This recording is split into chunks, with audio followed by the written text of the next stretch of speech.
Esta vez tenemos la presencia aquí de Esteban Torres, es el viceministro de Gobierno, y coincide la participación del doctor Torres en los estudios centrales de nuestra emisora, coincide con un momento extremadamente tenso que vivió la Asamblea Nacional. Moción del correísmo para votar en dos partes la reforma del COIP no tuvo apoyo en el Pleno. Se suspendió la sesión cuando el presidente de la Asamblea llamó a votar por la segunda moción.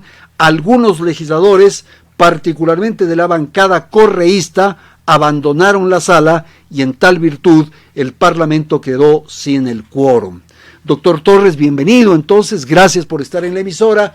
¿Cuál es la apreciación del Ejecutivo, del Gobierno, en torno a lo que ocurrió hoy en el Parlamento? Buenas tardes. Buenas tardes, estimado Andrés. Bueno, lo que pasó hoy en el Parlamento sin duda constituye el fracaso del intento político de aprobar todo el paquete de reformas del COIP.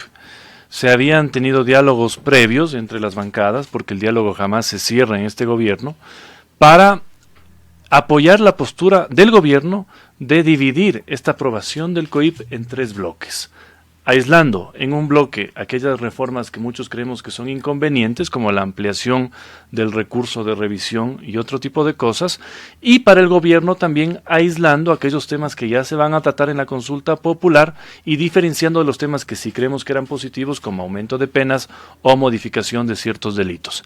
Lamentablemente hubo un exabrupto, al final hubo una moción no planificada, la moción no tuvo los votos, eso implicó que una bancada salga del Pleno, y lo que ha pasado en definitiva es que legalmente ha quedado solo presentada la moción del gobierno, que son los 3 bloques. Esa es la moción que se la presentó, única que legalmente... pero no se decidió. No se decidió porque luego hubo falta de quórum. Claro, no había pero la moción legalmente está ahí, la sesión ha sido suspendida, eso significa que eventualmente se podría retomar, pero no hay espacio ya para nuevas mociones. O el Parlamento se pronuncia sobre la moción de dividir en 3 bloques, aceptando lo bueno y rechazando lo que creemos nosotros que es malo, o simplemente no se aprueba la reforma y queda todo como está. Entonces, los correístas, al verse derrotados frente a sus afanes de incluir el tema del recurso de revisión con informes de instancias internacionales, ellos señalan que esto que se produjo hoy en la Asamblea obedece a un interés del Ejecutivo de bloquear el bloque 2, digamos, que tiene que ver con las preguntas para la consulta popular. Que si es que aquello se revisara y se tomara una decisión parlamentaria, el Ecuador se ahorraría $60 millones. A ver, lo primero, si se dio un inicio al proceso de consulta popular es precisamente porque la Asamblea aprobó una reforma a la Constitución. Ese fue el primer momento que configura una consulta popular. El gobierno lo que ha hecho es, aprovechando ese momento electoral y político, lanzó preguntas de reforma legal y reforma constitucional que finalmente ya pasaron el filtro de la Corte y por eso vamos a tener un proceso de 11 preguntas. Pero aquí lo fundamental, hay que tener claro, el gobierno no quiere que se aprueben temas que no van de la línea con lo que el gobierno ha defendido en estos meses, y eso pasa por una ampliación equivocada y errónea, especialmente un recurso de revisión, no tanto por lo de la CIDH, porque cualquier abogado que nos escucha se dará cuenta que la CIDH siempre puede revisar e imponerse a decisiones locales si se presenta una acción dentro del tiempo, que son 6 meses luego de la última decisión ejecutoria ecuatoriana. El problema realmente está por la segunda parte, los comités de la ONU. No se le puede dar como rango de corte decisiones que son parte de un órgano político como el de la ONU. Entonces, eso sí es inconveniente y a eso nos hemos opuesto y nos seguiremos oponiendo, ¿no? Ahora, ¿la posibilidad de eliminar unas preguntas de la consulta se puede pensar? No. Si aquellos asuntos están tratados y definidos en el Parlamento. Es que, a ver, hay un primer bloque de 6 preguntas que son importantes, que alguien no me diría que no van a funcionar. Los de seguridad. Por supuesto, la primera parte, por ejemplo, el hecho de que los militares tengan la posibilidad de estar permanentemente haciendo control de armas fuera de las cárceles es algo que se ha visto que ha funcionado esta vez y que tienen que permanecer en el tiempo. Entonces, no veo yo la realidad de pedir que no haya consulta popular. Lo otro, nos estamos olvidando de las preguntas de reforma constitucional importantes. Si se ha logrado seguridad ahora, es justamente porque los militares están apoyando a los policías en la gestión de los centros penitenciarios. Y esa es una de las preguntas que sale de la propia Asamblea y que nos va a llevar a las urnas, además de todos los temas importantes como extradición, como arbitraje, trabajo por horas y por supuesto una muy importante que se pasa por alto, justicia constitucional especializada, para que no haya puerta giratoria de habeas corpus, acciones de protección que beneficien no solo a malos políticos, sino sobre todo a delincuentes. La consulta popular entonces va. Ha sido ya legalmente enviado el pedido al CNE, así CNE. es, hay fecha Ya. y únicamente ante la falta de recursos, por supuesto, se va evacuando esa parte de la consulta, pero ya formalmente está lista. Ahora, la consulta es una estrategia, digamos, para consolidar al gobierno y para catapultar al presidente con miras al 25. Siempre una consulta popular tiene una implicación jurídica y política. Evidentemente hay quienes ganan una consulta popular o quienes la pierden. El último gobierno perdió una consulta popular preguntando temas que realmente no se podían perder, pero la perdió porque estuvo muy vinculada a la popularidad en ese momento del gobierno. En este momento yo creo que es un respaldo, además de la necesidad jurídica de las preguntas, es un respaldo también a la gestión de gobierno, y así se lo tiene que ver. No es que aquí nadie quiere engañar a nadie diciendo que no tiene connotaciones políticas. Tiene connotaciones políticas y creemos que es fundamental que los ecuatorianos se pronuncien respecto incluso de lo que el gobierno estaba haciendo en materia de seguridad. No, yo estoy de acuerdo, estos dos elementos, seguridad, el tema jurídico y el tema político.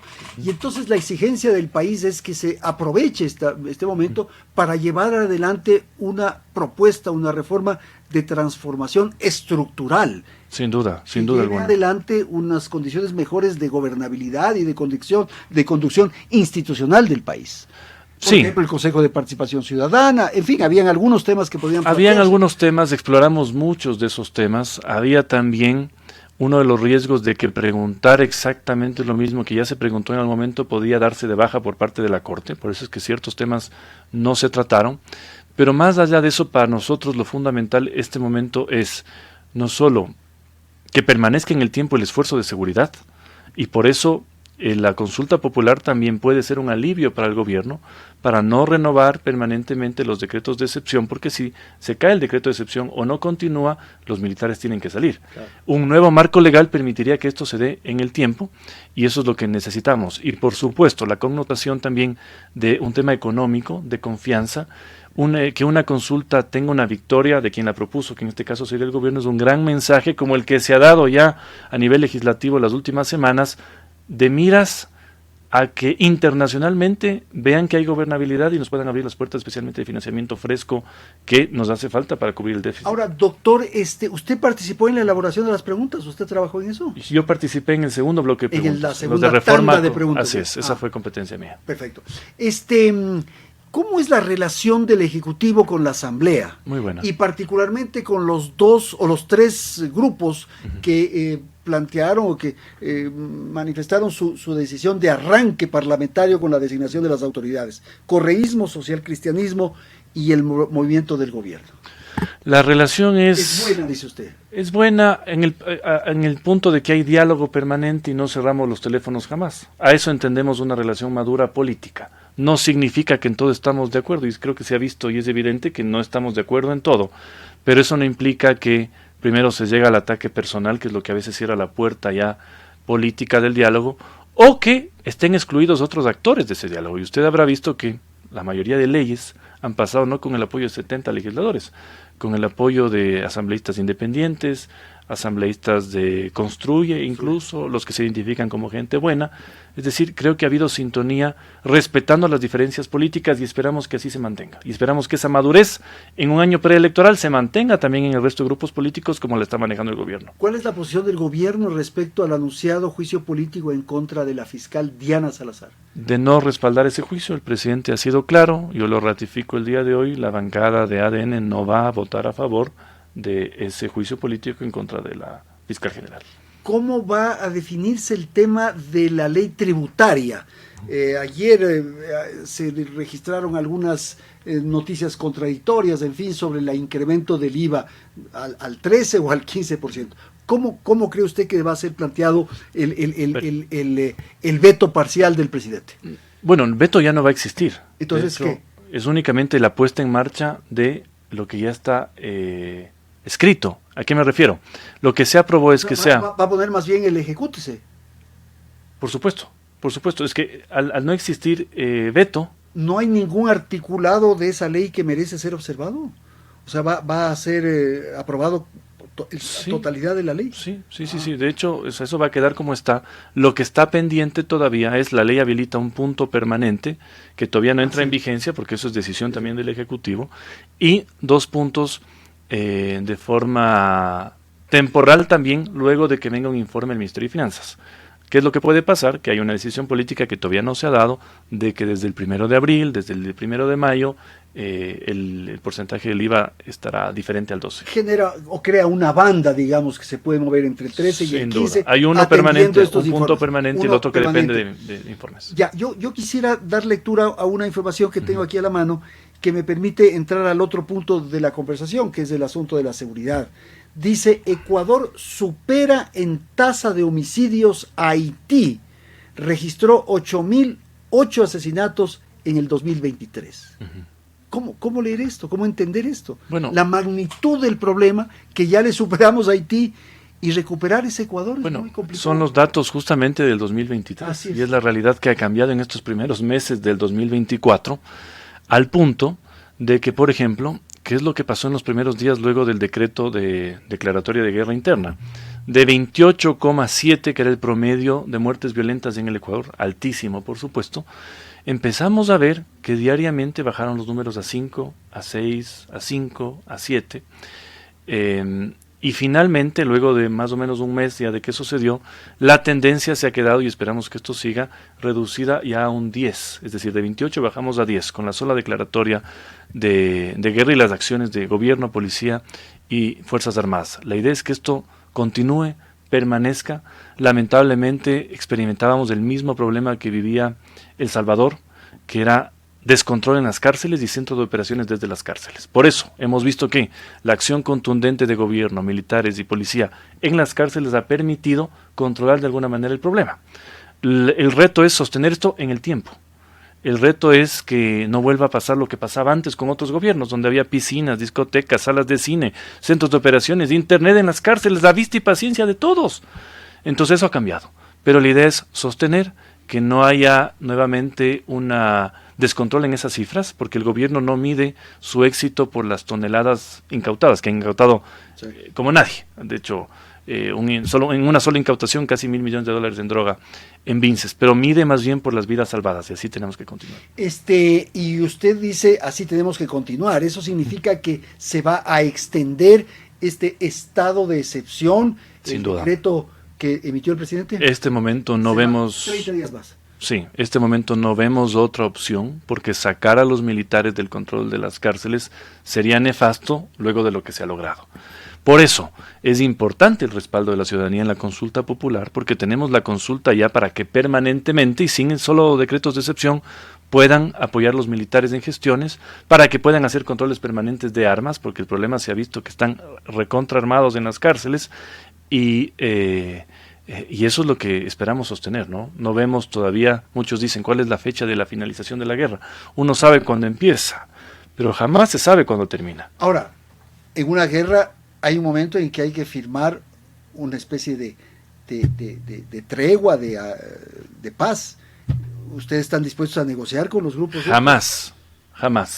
Y lo que se ha logrado es precisamente por una postura distinta a los gobiernos que estuvieron en el pasado. No va a haber tregua. No va a haber paz con estos grupos que han doblegado a los ecuatorianos tanto tiempo, e incluso cuando estos grupos pretendieron, vía secuestros de funcionarios del Estado en las cárceles, intentar negociar, se les dijo que eso no iba a pasar. Y están todos hoy recluidos en la roca, los presos de máxima seguridad. Pero y así vamos a ¿cómo mantener. termina, Esteban, cómo termina una guerra? Bueno, desarticulando en todo lo posible la financiación de estos grupos, sus centros de sus operaciones, intentando además resolver un problema que no es ecuatoriano, ya es regional, y por eso es que hay cooperación internacional. Pero por eso es más complicado, más difícil. Por eso, pero no podemos soltar los esfuerzos, porque volveríamos a lo que vivimos tanto tiempo. ¿Cuál es el problema del Ecuador este rato? Colombia y Perú nos han trasladado el problema de la exportación. Nosotros no somos realmente productores, somos exportadores. Y hay un interés de estos países de mantenernos así. Si nosotros no combatimos y no ponemos realmente el inicio del final, porque esto es una batalla de mucho tiempo, vamos a seguir viviendo lo que hemos vivido. Pero, ¿qué ha pasado, por ejemplo, con esta acción del gobierno? Se han suspendido las vacunas, estaban vacunando hasta funcionarios estatales de muchos municipios, se oía en todo lado, empresas, ha vuelto la seguridad. Lo que ha pasado ayer, lo que pasa es que hay una percepción de seguridad que va cambiando.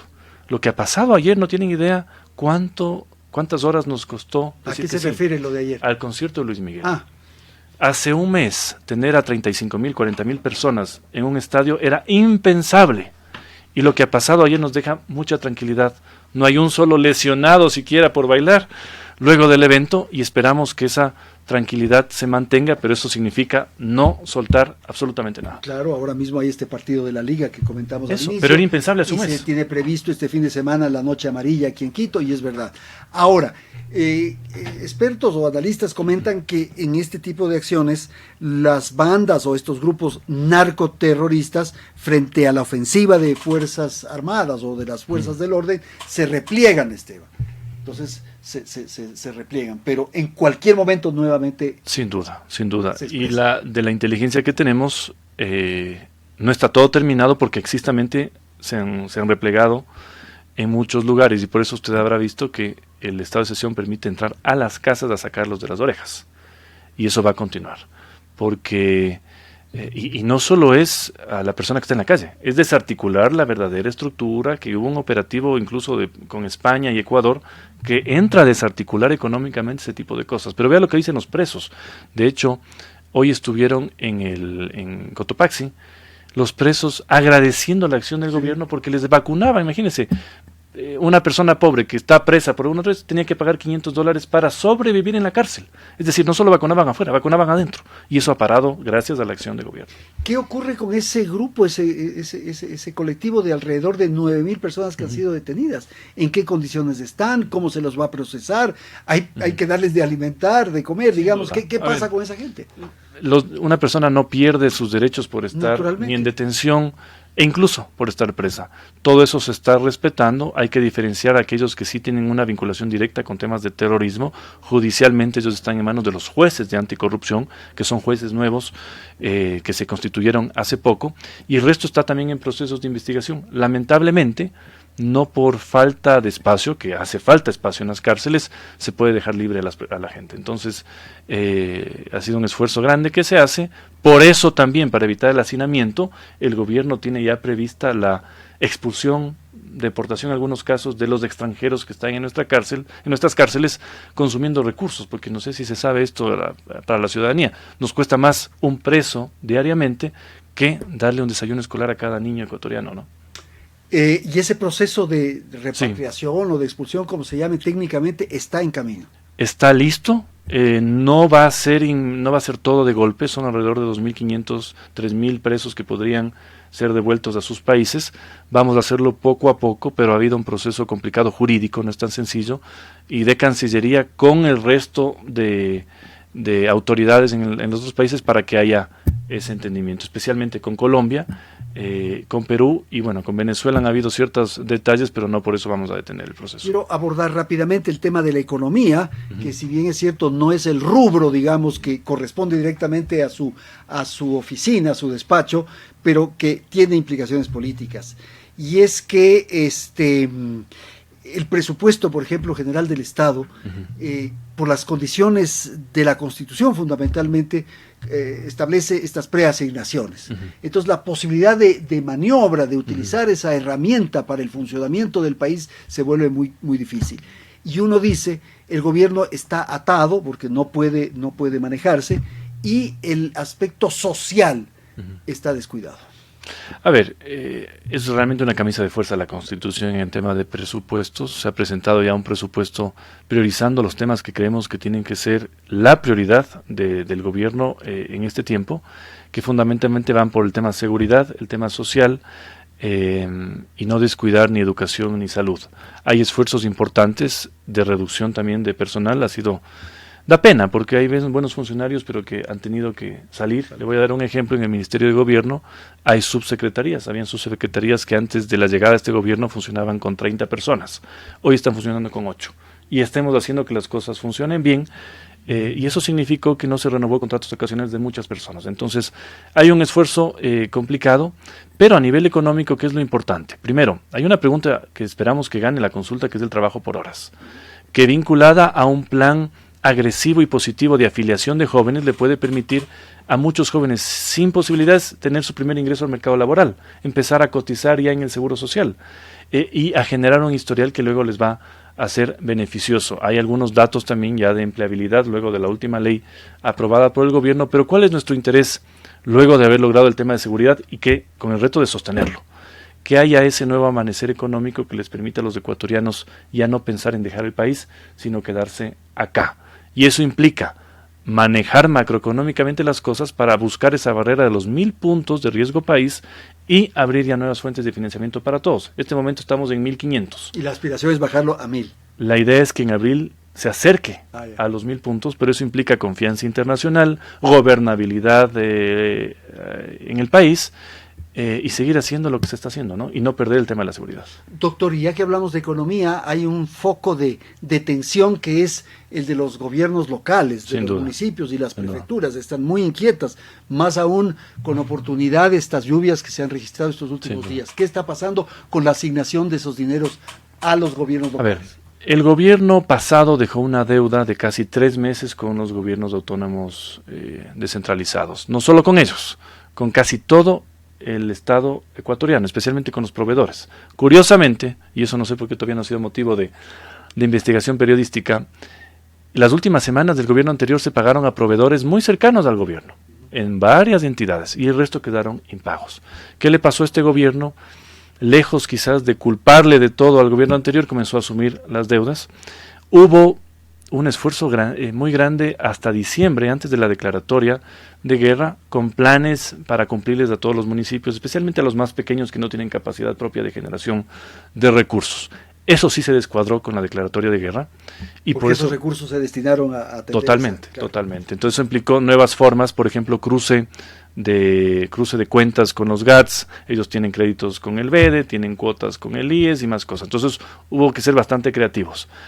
Con la mayoría estamos casi al día, y con el resto se sigue trabajando en planes. Por ejemplo, hemos puesto a disposición todos aquellos bienes públicos que les puedan servir como municipios, temas que estén en inmobiliar, un terreno para que lo hagan un parque, es decir, todo lo que podamos cruzar cuentas de forma creativa. Y vamos a seguir así, haciendo los grandes esfuerzos, sin mucha plata. Y me parece pertinente esa posibilidad de que el gobierno central pueda asistir a los municipios, porque en muchos casos se destinan esos recursos a actividades absolutamente intrascendentes. Es que hay el también festejo del cantón, sí, y el artista que viene. Hay que ser corresponsables con esos recursos, claro, que con mucho esfuerzo entregan los ecuatorianos con sus impuestos y el gobierno a los municipios. No es posible que en ciertos cantones ese presupuesto se haya engantado en eventos y luego no tengan para pagar sueldos. Sí, pues. Lo que le transfiere el gobierno es para pagar sueldos, es decir, gasto corriente, y todo aquello que ellos pueden generar podrían destinar. Entonces sí molesta muchas veces ese esfuerzo, y que a la par haya o contrataciones de temas de comunicacionales descomunales o conciertos. Eso no va con el momento austero que necesitamos de este rato. ¿Qué va a ocurrir en las elecciones presidenciales en el 2025? ¿Cuál es la apreciación que usted tiene?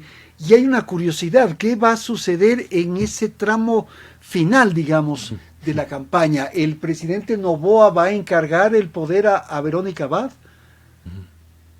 Bueno, primero vamos a ver si es candidato. Yo creo que más allá de que él quiera o no va a ser candidato, si esto sigue como está, va a ser la ciudadanía la que le pida que sea candidato, porque se siente un cambio entre este gobierno y al menos los dos últimos. Y luego habrá que ver en ese mes qué pasa. Evidentemente traicionó la confianza del presidente, la vicepresidenta, por una serie de hechos, y sería un riesgo, creo yo, que ella esté encargada 45 días o un mes del poder hasta que el presidente regrese. Así que vamos a ver. No, vamos a ver, pero en esas circunstancias Henry Krofle será presidente de la República, ¿no? Constitucionalmente... A él le corresponde, creo. No, constitucionalmente el presidente de la Asamblea solo sube cuando existe una ausencia definitiva del presidente y vicepresidente. Eso está escrito en la Constitución. Más allá de que creo que el ingeniero Krofle es una persona muy pragmática, que ha manejado la Asamblea de una buena manera. Vamos a ver, pero constitucionalmente hay ciertos candados este rato para eso. ¿Usted tiene dificultades con el Partido Social Cristiano, doctor? No, en absoluto. No, mantengo una buena relación. Buena relación. Sí. Pero ellos, ¿a qué juegan en el Parlamento? ¿Cuál cree usted que es el rol de ellos de este rato? Bueno, el Partido Social Cristiano es un partido tradicional de muchos años, tiene sus líneas. Creo que desde el gobierno hemos sabido manejar no solo una buena relación con ellos, sino con el resto de partidos y bancadas, entendiendo la realidad de cada uno, cuáles son sus expectativas, cómo históricamente se han comportado. Pero yo le diría, la relación es cordial, absolutamente con todos. ¿No se ha negociado la impunidad para Rafael Correa? No, en absoluto. ¿No está eso dentro de las negociaciones? No, es importante que se sepa. Lo que existió al inicio del gobierno no fue más que un acuerdo para ordenar la asamblea, como quién va a sentarse para presidente. Para designar la mesa directiva, exacto, digamos. Porque es eso o no ponerse de acuerdo y empezar en un caos que puede durar semanas, como pasaba antes. Eso fue lo único. Y lo otro, que sí ha sido parte de un acuerdo, mantener el diálogo con buena voluntad y resolver cada tema de forma diaria. En algunos temas habrán acuerdos, en otros no, como lo que ha pasado en el COIP, pero no por eso nos hemos cerrado únicamente a dialogar con esas personas. Como digo, tenemos una buena relación este rato con Construye, con gente buena, con los independientes, y esperamos mantener así. Quizás Pachacuti, que ha sido el más complicado en esta asamblea. Ok, mi doctor, muchísimas gracias. Esteban Torres, viceministro de Gobierno, esta tarde para analizar la coyuntura política a partir de los acontecimientos del día de hoy en el Parlamento, en la Asamblea Nacional. Gracias por atender este diálogo.